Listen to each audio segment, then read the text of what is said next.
وَاتَّبَعُوا مَا تَتْلُو الشَّيَاطِينُ عَلَىٰ مُلْكِ سُلَیمان۔ اب ایک اور حقیقت نوٹ کیجئے، جب کسی مسلمان امت میں دین کی اصل حقیقت، اصل تعلیمات سے بہت پیدا ہوتا ہے تو رجحان کدھر ہو جاتا ہے؟ جادو، ٹونا، ٹوٹکا، تعویذ، عملیات، قرآن کی عملیات۔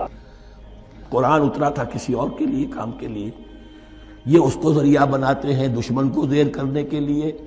محبوب آپ کے قدموں میں آ کر گرے گا، عمل قرآنی ہے، اتنے 100 روپے کا آپ لے جائیے تو مل جائے گا۔ یہ دندے ہمارے ابھی چل رہے ہیں، خوب چلتے ہیں، اور میں سمجھتا ہوں کہ سب سے زیادہ فلرشنگ کاروبار جو ہے وہ اس طرح کا ہے۔ ہینگ لگے نہ پھٹکڑی، نہ آپ کو کوئی اس میں محنت کرنے کی ضرورت ہے، نہ اس کے اندر آپ کو انویسٹ کرنے کی ضرورت ہے، اور کاروبار چلتا۔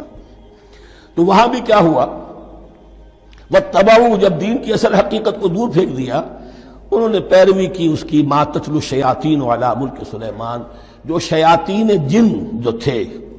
عَلَىٰ مُلْکِ سُلَیمان سے مراد ہے عَلَىٰ عہد ملک سلیمان، حضرت سلیمان کے زمانے میں، چونکہ اللہ تعالیٰ نے ان جنات کو حضرت سلیمان کے تابع کر دیا تھا، تو وہاں پر چونکہ ان کا اب جو ہے کوئی میل جول زیادہ تھا لوگوں کے ساتھ، تو وہ انہیں کچھ اس قسم کی چیزیں سکھاتے رہتے تھے، گویا کہ اندر سے تخریب کاری۔ وَاتَّبَعُوا مَا تَتْلُو الشَّیَاطِینُ عَلَىٰ مُلْکِ سُلَیمان وَمَا كَفَرَ سُلَیمَانُ وَلَٰكِنَّ الشَّیَاطِینَ کَفَرُوا۔ اور سن لو، سلیمان نے کبھی کفر نہیں کیا، بلکہ یہ شیاطین تھے کہ جو کفر کرتے تھے۔ جادو کفر ہے، لیکن آپ کو نقش سلیمانی آج تک بھی لفظ ملے گا، نقش سلیمانی۔ آج بھی مسلمان بھی ان چیزوں کو حضرت سلیمان کی طرف منسوب کر رہے ہیں، وہ ظلم اب بھی جاری ہے۔ وَمَا كَفَرَ سُلَيْمَانُ وَلَٰكِنَّ الشَّيَاطِينَ كَفَرُوا يُعَلِّمُونَ النَّاسَ السِّحْرَ، وہ لوگوں کو جادو سکھاتے تھے۔ وَمَا أُنزِلَ عَلَى الْمَلَكَيْنِ بِبَابِلَ هَارُوتَ وَمَارُوتَ، اور جو کچھ نازل کیا گیا 2 فرشتوں پر، ہاروت اور ماروت پر، بابل میں۔ بابل یہ ہے پرانا عراق، بیبلونیا۔ نبوکدنضر بھی بیبلونیا کا بادشاہ تھا، نمرود بھی بیبلونیا کا بادشاہ تھا۔ عراق کے بادشاہوں کا لقب ہی تھا نمرود، نماردہ اس کی جمع ہے۔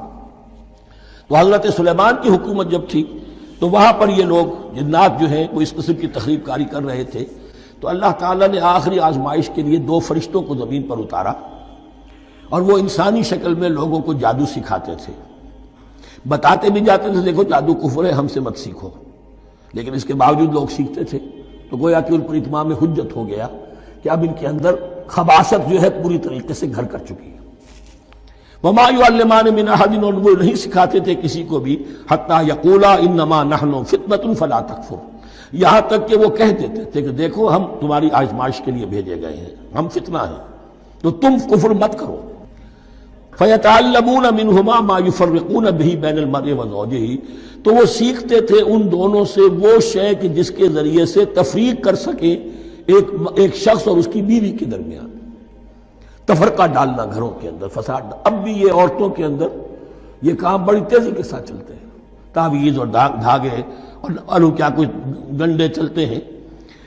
وَمَا هُمْ بِضَارِّينَ بِهِ مِنْ أَحَدٍ، اور نہیں تھے وہ ضرر پہنچانے والے کسی کو کچھ بھی، إِلَّا بِإِذْنِ اللَّهِ۔ ایمان کا تقاضا یہ ہے کہ چاہے کوئی دوا ہو وہ بھی بِإِذْنِ رب کام کرے گی، ورنہ نہیں۔ کوئی اور اسباب طبیعیہ ہیں، ان کے بھی اثرات ظاہر ہوں گے اگر اللہ چاہے گا، اس کے بغیر کچھ نہیں ہو سکتا۔ جادو کا بھی اثر ہوگا تو اللہ کے اذن سے ہوگا۔ تو بندہ مومن کو ڈٹے رہنا چاہیے اور مقابلہ کرنا چاہیے۔ وَمَا هُمْ بِضَارِّينَ بِهِ مِنْ أَحَدٍ إِلَّا بِإِذْنِ اللَّهِ وَيَتَعَلَّمُونَ مَا يَضُرُّهُمْ وَلَا يَنفَعُهُمْ، اور وہ سیکھتے تھے ان سے وہ چیزیں جو ان کے لیے مضرت بخش تھیں، ضرر پہنچانے والی، اور انہیں نفع نہیں پہنچاتی تھی۔ وَلَقَدْ عَلِمُوا لَمَنِ اشْتَرَاهُ مَا لَهُ فِي الْآخِرَةِ مِنْ خَلَاقٍ، حالانکہ یہ بات ان کے علم میں آ چکی تھی کہ جس نے بھی اس چیز کو حاصل کیا، جادو سیکھا، اس کا پھر آخرت میں کوئی حصہ نہیں ہے۔ وَلَبِئْسَ مَا شَرَوْا بِهِ أَنفُسَهُمْ، اور بری تھی وہ چیز جس کے لیے انہوں نے اپنے آپ کو فروخت کر دیا۔ لَوْ كَانُوا يَعْلَمُونَ، کاش کہ انہیں علم ہوتا۔ وَلَوْ أَنَّهُمْ آمَنُوا وَاتَّقَوْا، اور اگر وہ ایمان رکھتے اور تقوی کی روش اختیار کرتے، لَمَثُوبَةٌ مِّنْ عِندِ اللَّهِ خَيْرٌ، تو بدلہ پاتے اللہ کی طرف سے بہت ہی اچھا، بہت خیر۔ لَوْ كَانُوا يَعْلَمُونَ، کاش کہ ان کو معلوم ہوتا۔